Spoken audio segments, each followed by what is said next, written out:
बधाई भानुपुर बाजत विपुल भानुपुर बाजत विपुल बधाई बधाई बाजत विपुल बधाई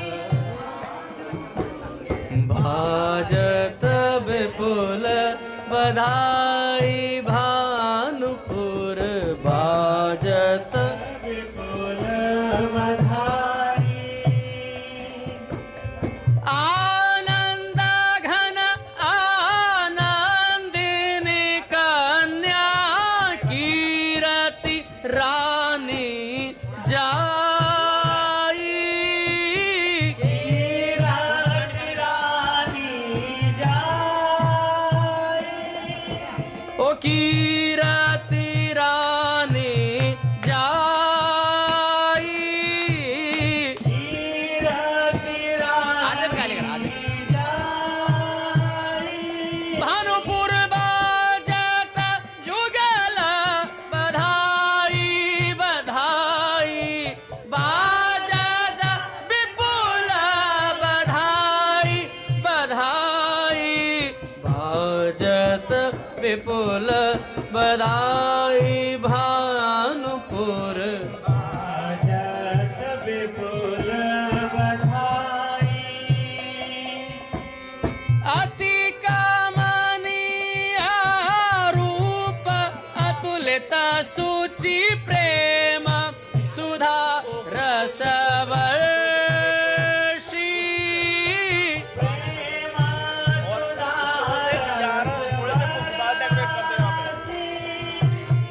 अखिल जगत जेत विश्व विमोहन जगत जेत विश्व विमोहन मोहन मन आकर्षी भाजत विपुल बधाई भानुपुर बाजत विपुल बधाई उदय भानु भानु घर कोटिन दुति उज्ज्वल क्षिति छाई उज्ज्वल क्षिति छाई विनश्यो काम कलुषितम कोटिन विनश्यो काम कलुषितम कोटिन शशि शीतलता आई बाजत विपुल बधाई भानुपुर बाजत विपुल बधाई जाके दर्शन को सुर मुनि नेत सकल लोक लल चावे सकल लोक लल चावे सोई हरि प्रिया कीर्ति क्रोड़हिले सोई हरि प्रिया कीर्ति क्रोड़हिले हर्षित हिय फल रावे बाजत विपुल बधाई भानुपुर बाजत विपुल बाजत विपुल बधाई धन्य भय वृषभान सराहत भाग्य भुवन मुनि ज्ञानी भाग्य भुवन जिनके घर प्रगति हरि की रे जिनके घर प्रगति हरि की विधयेश्वरी राधा रानी बाजत विपुल बधाई भानुपुर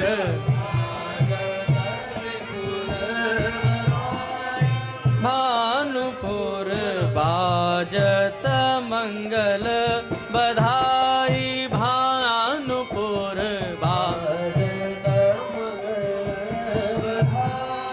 भानुपुर बाजत मंगल बधाई। श्री भाई जी बाबा की जय। बोले श्री भाई जी महाराज की जय। पूज्य श्री राधा बाबा की जय। पूज्या मैया की जय। अपने प्यारे भैया की जय। पूज्य दादा की जय। भक्तवत्सल भगवान की जय। हरि बोल। बड़े सौभाग्य का क्षण है कि आज भी हमें सत्संग और कीर्तन का परम लाभ प्राप्त हो रहा है। आज पूज्य श्री बाबा का प्राकट्य उत्सव है, तो एक बार जोर से बोलेंगे बधाई हो, बधाई हो, बधाई हो।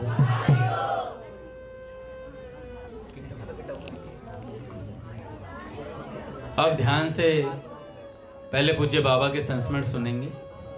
हरि बोल। एकदम शांत हो जाएं सब, ध्यान से सुनेंगे संस्मरण, क्योंकि हमें पता भी चलना चाहिए कि जिनके बारे में हम सुनने जा रहे हैं, जिनका हम प्राकट्य उत्सव मना रहे हैं, वे बाबा कौन है, उनका सामर्थ्य क्या है। अच्छा, संतों के सामर्थ्य की तो कौन कह सकता है, वही कह सकता है जिसके अनुभव में आया हो।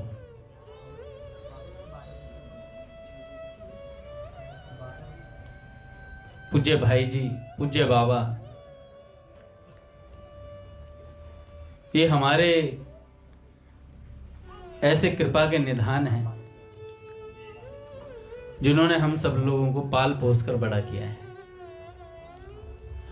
गाते हैं ना हम, जिन चरणों के नीचे पन पे हुए बड़े हम हुए खड़े, जिन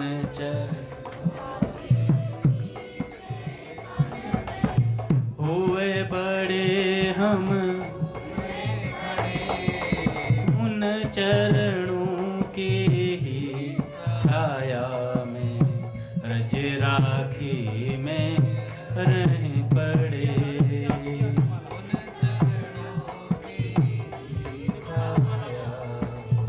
रज राखी में जिन चरणों ने हम तीनों को राधा जी का दासत्व दिया,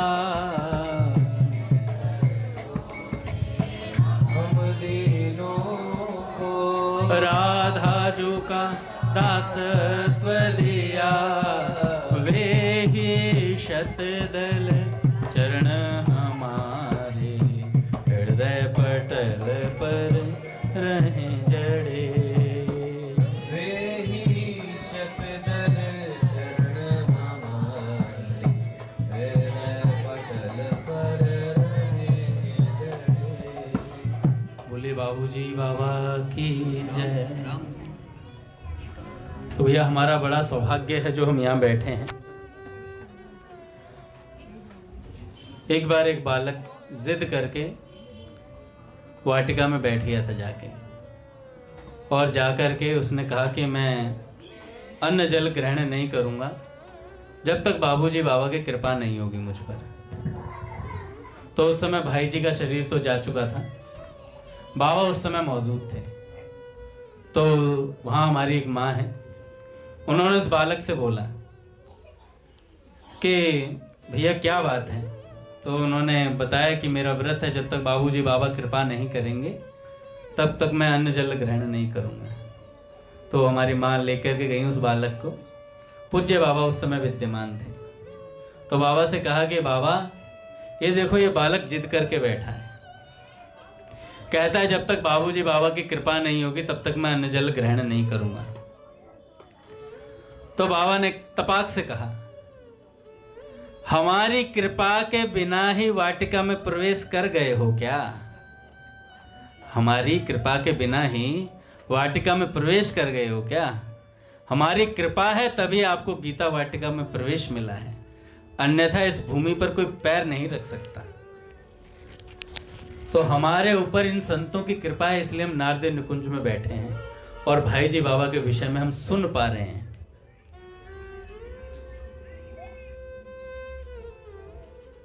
अब मैं कहूं, अगर पूज्य भैया की कृपा ना होती तो हम भाई जी बाबा को जान पाते क्या?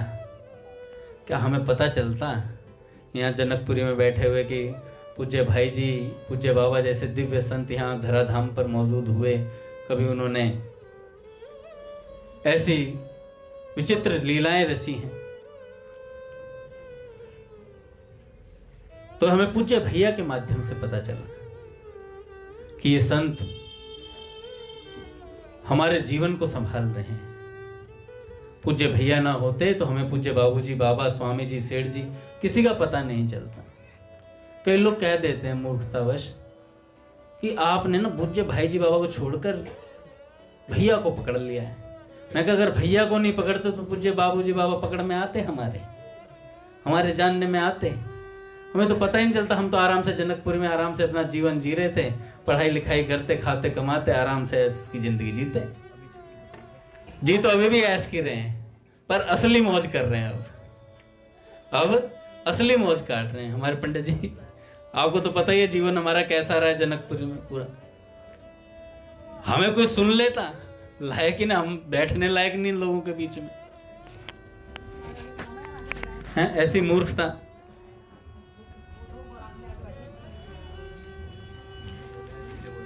हरि बोल। थोड़ा सा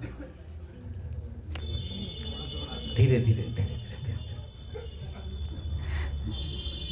तो हमें क्या पता चलता भैया? भाई जी बाबा की कृपा है तभी हमें कुछ बातें पता चली हैं पूज्य भैया जी के माध्यम से। इसलिए भैया मैं तो ये कहता हूँ, जय बाबू जी, जय भाई जी, गूंजे रही ध्वनि अणु अणु में, वे ही भाई जी बाबा आराध्य हमारे जीवन हैं। हमारे बाबूजी की जय, हमारे बाबा की जय,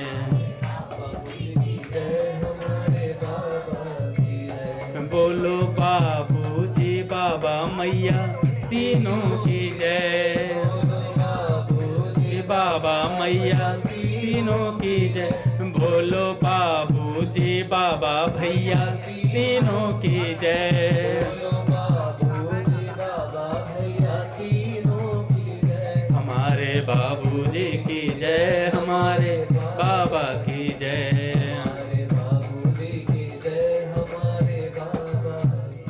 चलो अब कुछ संस्मरण सुनते हैं, बड़ा आनंद आएगा। छोटे छोटे संस्मरण। देखो संत साधकों के जीवन में किस स्तर तक उतर करके मदद करते हैं।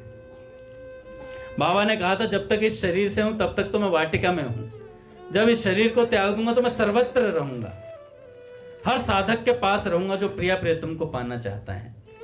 बाबा ने कहा, हूं तो मैं अभी भी सर्वत्र, पर लोगों को विश्वास नहीं होता, पर जब शरीर छोड़ दूंगा तो विश्वास भी हो जाएगा। एक मैया थी कृष्णा देवी जी, वे कहती हैं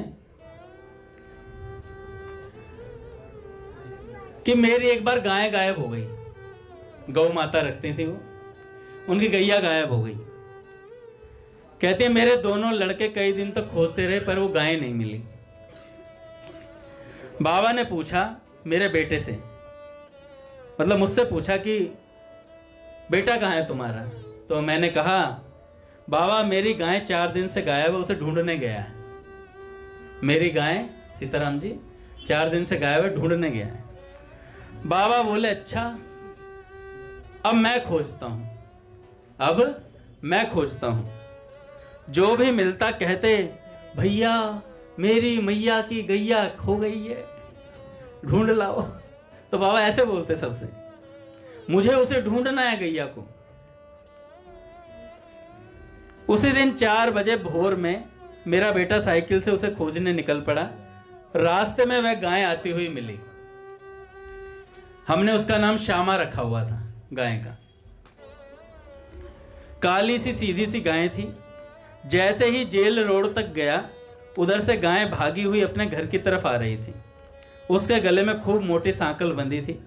किसी ने उसे बांध रखा था। ना जाने सांकल कैसे खुल गई और गैया भाग निकली। जैसे ही मेरे बेटे ने कहा श्यामा आ, उसकी आवाज़ सुनकर, कुछ अंधेरा ही था, वह पहचान गई और आकर खड़ी हो गई। फिर उसके पीछे पीछे घर आ गई वो गए।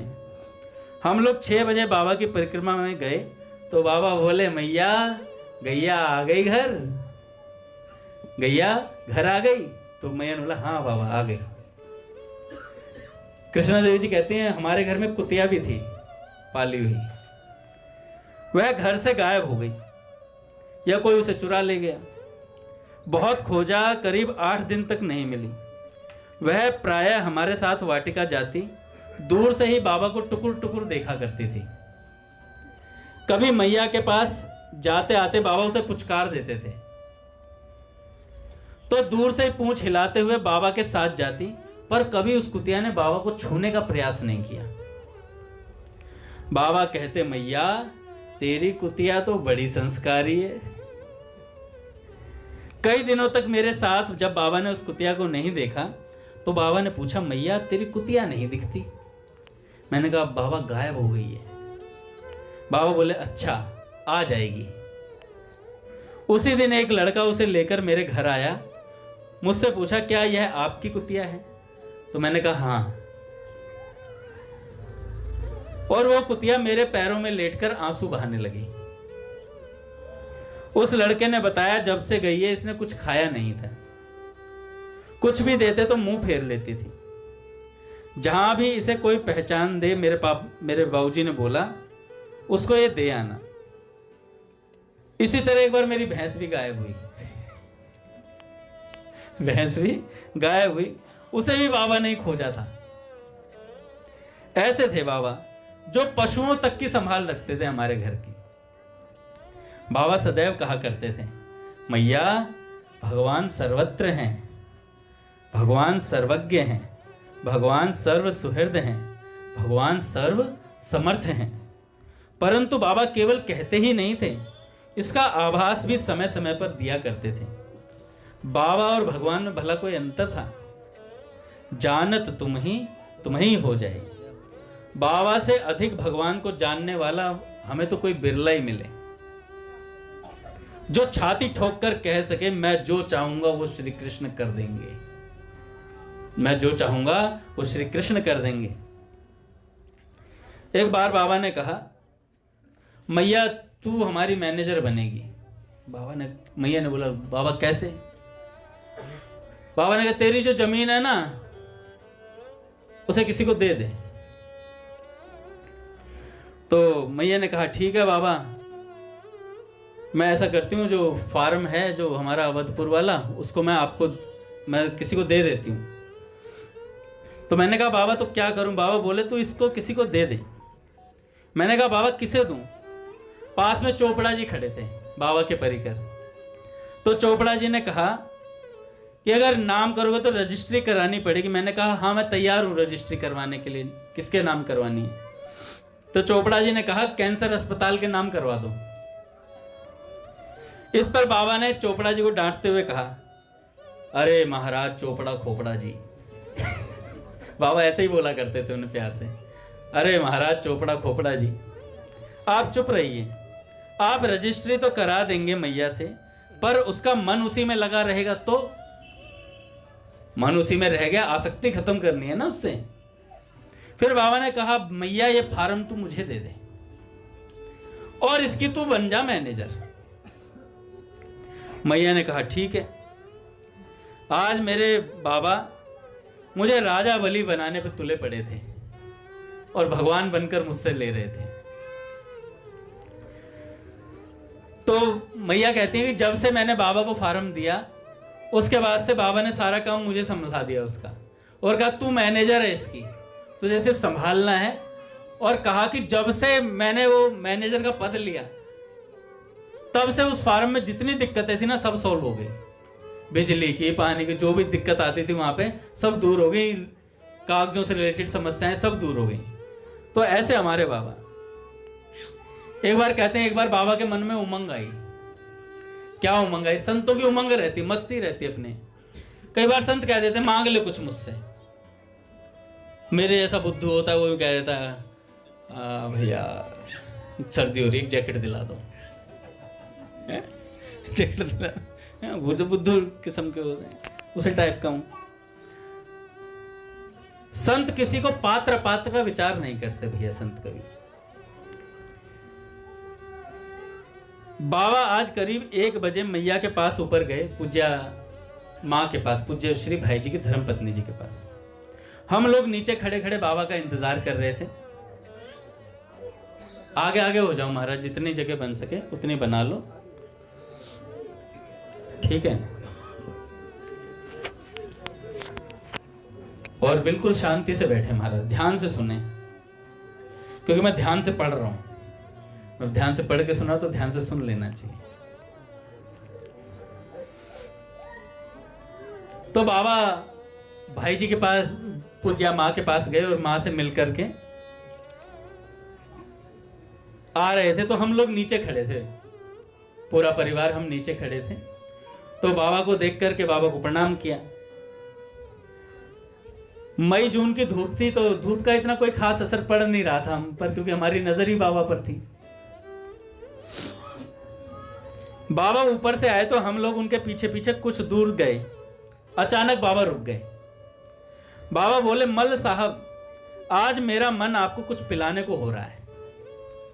तो बाबा ने कहा, मल साहब ने बोला, बाबा क्या? बाबा ने कहा, यदि बेल होता तो आपको अपने हाथ से शरबत बनाकर पिलाता। बाबा ने कहा, अपने हाथ से शरबत बनाकर पिला। मजेदार बात है, एकदम आनंद आ जाएगा। बाबा का इतना कहना था कि खूब पीला व पके बेल बाबा से करीब 1 कदम दूर पर आकर गिरा है। बेल बाबा के पास आकर गिरा और लुढ़कता हुआ बाबा के चरणों में आ गया वो बेल। बाबा ने उसे झट से उठाया, नीचे पक्के पर पटक कर तोड़ दिया बाबा ने। ऐसा लगा जैसे बेल का वृक्ष भी अपना फल बाबा की सेवा में समर्पित करना चाहता था। बाबा ने विमला जी के भिक्षा घर से चीनी मंगवाई, 1 टोपिया मंगवाया, सिकोरा लाने को कहा और खुद शरबत बनाने लगे। बेल के गूदे में से उसके छिलके का एक टुकड़ा बाबा के कोमल हाथ में गड़ गया और बाबा की हथेली से रक्त निकल आया। हम सब लोग कितना भी कहते रहे, बाबा हम बना देते हैं शरबत, पर बाबा कहते, मैं ही अपने हाथ से बनाकर पिलाऊंगा आज।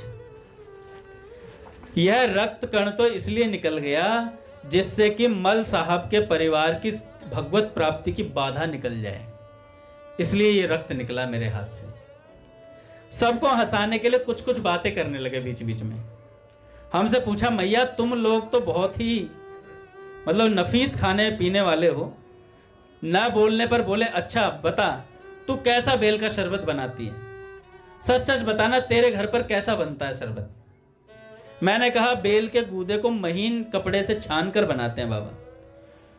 बाबा बोले, मैया मैं इसलिए पूछ रहा था, देख इसमें जो छोटे रेशे होते हैं वो आंतों को साफ करने में ब्रश का काम करते हैं, अतः इनको छानना नहीं चाहिए। फिर मेरे बच्चे को गिनकर बोले, तेरा बड़ा लड़का कहाँ है? मैंने कहा, बाबा घर पर सो रहा है। बाबा बोले, जा उसे उठा कर ले आ, वह भी तो हमारे मल साहब का बेटा है, उसे भी हमारा प्यार तो मिलेगा ही, भले ही 1 या 2 जन्म और लेना पड़े, प्यार पूरा मिलेगा। बाबा ने 6 बच्चों तथा हम दोनों को खूब पेट भरकर बेल का शरबत पिलाया तथा बार बार के जन्म मरण से मुक्ति दिला दी। ऐसा कौन उदार होगा, इतना सामर्थ्यवान कौन होगा जो खिला खिलाकर हंसा हंसाकर भगवत प्राप्ति का मार्ग सुगम कर दे। बाबा कहते, खाते खाते छुटे शरीर, तब मिली हैं तोहे सिय रघुवीर। पट खोलेंगे महाराज। श्री राम जय राम जय जय राम।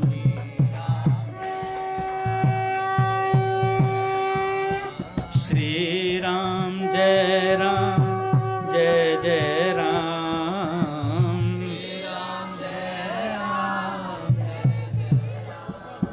श्री राम जय राम जय जय राम। श्री राम जय राम जय जय राम। श्री राम जय राम जय जय राम। श्री राम जय राम जय जय राम। श्री राम जय राम जय जय राम। श्री राम जय राम जय जय राम। जय जय श्यामा जय जय श्याम। जय श्याम जय जय श्री वृंदावन धाम। जय जय श्री वृंदावन धाम। बोलिए राधा माधव सरकार की जय। बाबा अपने जीवन के अंतिम क्षणों में बिल्कुल अलमस्त अवस्था में थे। जो कोई बगल में आता उसे डांट कर भगा देते, घूंसा थप्पड़ कुछ आता पटाख से मार देते थे। कुछ नहीं विचार करते तो कौन है कौन नहीं है। तो ये कृष्णा देवी मैया कहती औरों के साथ तो बाबा का ऐसा व्यवहार रहता था, कोई भी आता तो उसे डांट कर भगा देते, पर जैसे ही मैं पास में आती और अकेली होती तो बाबा कहते सब घर में ठीक चल रहा है बिटिया, माँ मैया घर में सब ठीक चल रहा है। मैं सोचती बाबा सबको तो भगाते हैं, पागलों जैसा व्यवहार करते हैं, जब मैं पास में आती हूँ तो कहती है मैया सब घर में ठीक चल रहा है? ऐसे ही बोलते हैं। थोड़ा उधर का टच था उनका, पूर्व साइड का। तो बाबा ने उन आखिरी दिनों में मुझे कभी कुछ नहीं कहा, जबकि शायद ही कोई बचा हो उनकी डांट टपट खाने से। एक बार बोले मैया मैं तुझे दीवार के उधर फेंकवा दूं तो तू क्या करेगी? हरि बोल। थोड़ा शांति का दान दे, बिल्कुल चुप रहे, आवाज बहुत आ रही है। तो एक बार बोले कि मैया मैं तुझे दीवार के उधर फेंकवा दूं तो तू क्या करेगी? मैं चुप ही रही। फिर बोले अरे मैया मैं भला ऐसा करूंगा मैं भला ऐसा करूंगा तुझे उधर फेंकवा दूं? मैं तो तुझसे हंसी मजाक कर रहा था।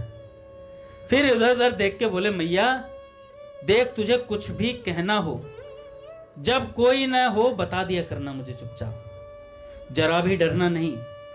बता सब ठीक चल रहा है ना घर में? मैं तो उनका मुंह देखती रह गई। बाबा खूब हंस रहे थे। इतने में कोई आ गया तो बस बड़े जोर से नाराज हो गए। सरऊ कहां आइल है, मारब एक मुक्का बस। आखिर दिनों में बाबा की यही लीला चलती रहती थी। भैया मुझे खुद समझ नहीं आया, बस मुक्का मारने की समझ में आई, ये तो काका बता सकते हैं। सरऊ कहां आइल है, मारब एक मुक्का बस। काका क्या अर्थ है इसका? काका का अर्थ? अच्छा साला कहां से आ गया है, एक मुक्का मारेंगे। तो ऐसे बाबा सबके सामने वैसे रहते गुस्से में और उनसे प्यार से बोलते हैं। एक दिन कृष्णा देवी जी कहने लगी जब मेरे बेटे का विवाह हो गया तो 2 बेटे थे, तो मैंने कहा कि अब सब कुछ बांट देना चाहिए, तो दोनों बेटों को बांट दिया हिसाब किताब कि भाई तुम्हारा ये अपना आराम से अलग अलग खाओ कमाओ, तो मुझे तुम्हें कुछ देना हो तो दे देना। तो उनमें से एक बेटे ने बोला कि अगर हम ना दे तो? करे तुम्हारे भरोसे थोड़ी जी रहूं, मेरा तीसरा बेटा है और वो भी कमाऊ पूत है एकदम। तुम मेरी टेंशन मत लो, तुम अपना देखो क्या होगा तुम्हारा। आराम से खाओ पियो, मेरे पास तो कमाऊ पूत है। वो पूज्य बाबा को अपना बेटा मानते क्योंकि बाबा मैया मानते। तो कहते मेरी तो पेंशन बाबा से आ रही है, मेरे को चिंता नहीं, मेरी पेंशन बाबा से आ रही है। एक बार क्या हुआ, हम लोग मझोली गांव गए थे। ये कब की बात है, जब बाबा का शरीर छूट गया था, तब की बात है। तो मल साहब की पत्नी कहती कि हम मझोली गांव गए थे और करीब हमारे महल से करीब 1 किलोमीटर एक बहुत प्राचीन शिव मंदिर है। मंदिर के पास ही सरोवर है जो श्वेत कमल से पूरा भरा रहता है हमेशा। स्थान बड़ा रमणीक है। जन श्रुतियों के अनुसार यह अश्वत्थामा जी की तपस्थली है। यहाँ यदा कदा किसी किसी को अश्वत्थामा जी के दर्शन भी हो जाते हैं। हमारे परिवार के सभी लोग वहाँ जाते थे।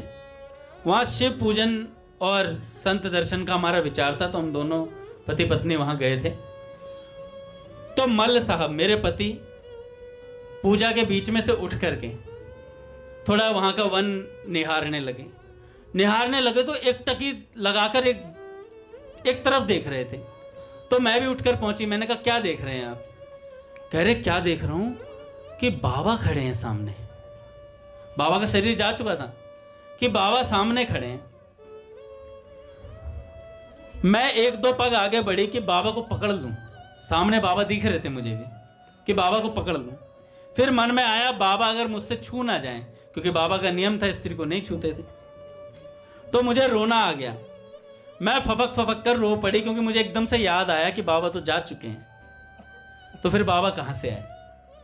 मेरा रोना देखकर दूर बैठी परिवार की 2 महिलाएं मेरे पास आ गई। उनका आना था और बाबा अदृश्य हो गए तत्काल।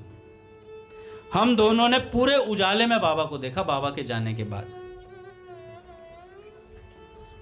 प्रारब्धवश मेरी संपदा छिन गई, पर प्रभु कृपा से संत मिल गए और वह भी कमाऊ पूत बनकर आए। संत मेरे जीवन में एकदम कमाऊ पूत बनकर। मैं अभी भी सोचती हूं कि आज तक मैं किसी लड़के को अपनी मां से यह कहते हुए नहीं सुना कि मां तू बड़ी गंदी है, कैसे तेरी गोद में जाऊं। मां जैसी भी थकी हारी आए, हाथ फैलाए बेटा कूदकर गोद में चढ़ जाता है। शायद इसलिए बाबा ने मुझे अपनी मां बनाया था। आगे कहते हैं बाबा, 7 बातें बाबा ने कही। प्रतिकूलता का अनुभव, दूसरा अनुकूलता का भान और हर्ष का विकार भी अंधापन है। चेतो जागो और समझो कि अभी बहुत दूर आगे जाना है भैया। डर पाप से, डर मतलब पाप कर्मों से डरो। क्रोध करना, क्रोध पर विजय पाने का प्रयत्न करो। सपने में भी अनुकूल परिस्थिति में परिवर्तन की कामना है तो तुम अंधे हो। अपना परायापन उदासीनता है तो अंधे हो। कामना और लोभ में थोड़ा अंतर है। कामना जो नहीं है वह हो जाए, जो है वह बढ़े, यह लोभ है। पर घबराने की बात नहीं है मैया, घबराने की बात नहीं है। भगवान कृपा के समुद्र भी हैं।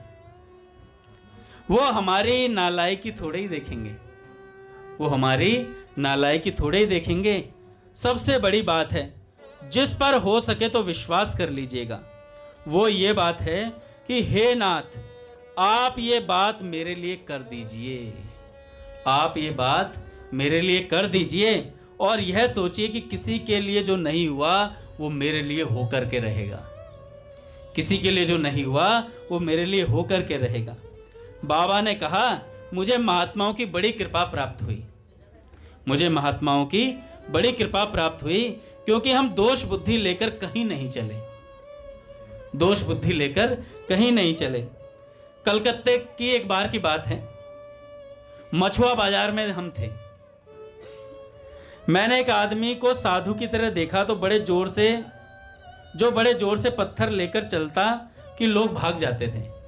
बाबा ने एक साधु को देखा, एक पत्थर लेके चलता था तो लोग उससे डर के भाग जाते थे। रोज देखते देखते ऐसा लगा कि क्या बात है, चलता रोज है पर मारता किसी को नहीं है ये पत्थर। ये साधु पत्थर किसी को नहीं मारता, पत्थर लेके तो चलता है पर मारता किसी को नहीं है। एक दिन देखा कि आ रहा है, हमको जैसे देखा कि थप्पड़ लेकर दौड़ा। बाबा कहते हैं हमें देखकर थप्पड़ लेकर दौड़ा। तो क्या हुआ कि हम ज्यों के त्यों खड़े रहे। नजदीक आते आते ऐसा लगा कि अब थप्पड़ हमारे गाल पर लगा, पर वो खड़ा हो गया और चेहरे पर मुस्कुराहट आ गई। हमने देखा कोई बात तो जरूर है इसमें। फिर एक दिन वे गटर के पास खड़े थे। मैं जाकर खड़ा हो गया। मैं आपको बताता हूं कि उनकी आंखें हमको देखकर भर आईं। ऐसा लगा संपूर्ण कृपा उड़ेल रहे हैं वो हमारे ऊपर। वो जो संत थे ना, जो थप्पड़ मारने के लिए दौड़े थे बाबा को, धीरे धीरे बोले, तुम जाओ, तुम जाओ। बाबा कहते हैं आज का युग बड़ा खतरनाक है भैया, पर यदि भगवान की ओर चलना है तो कोई करेगा क्या। सच्चे हृदय से भगवान या भगवत जन की खोज में चले हैं तो आपकी संभाल भगवान अवश्य करेंगे। अगर सचमुच भगवान की ओर जा रहे हैं तब मन में कोई भय नहीं होना चाहिए। अगर मान प्रतिष्ठा की ओर जाएंगे तो पता नहीं प्रतिष्ठा मिलेगी कि नहीं, पर भगवान नहीं मिलेंगे प्रतिष्ठा लोगे तो। हम खोए क्यों अपने जीवन को, भगवान की ओर क्यों नहीं अपना कदम बढ़ाएं। जो नहीं जानता वह ज्यादा फायदे में रहता है, क्योंकि बुद्धि का अजीर्ण हो जाता है मनुष्य के पास। अंधा तो प्रकाश को जानता ही नहीं, पर वैसे ही हम जीवन के प्रत्येक क्षेत्र में अंधे ही सिद्ध होंगे। भगवान के पास जाने के लिए आंख के प्रकाश की आवश्यकता नहीं है, वे तो अपने कंधे पर बिठा कर ले जाएंगे आपको। क्या मस्त बात बोली रघुनाथ जी कि भगवान तो कंधे पर बिठा के ले जाएंगे, आपको आंखों की जरूरत नहीं है। आपका मन भगवान के जिस रूप में लगे उसी रूप में भगवान कृपा न करें तो आप मेरे नाम पर जूता मारिए। पूज्य भैया आगे महाराज। श्री राम जय राम जय जय राम।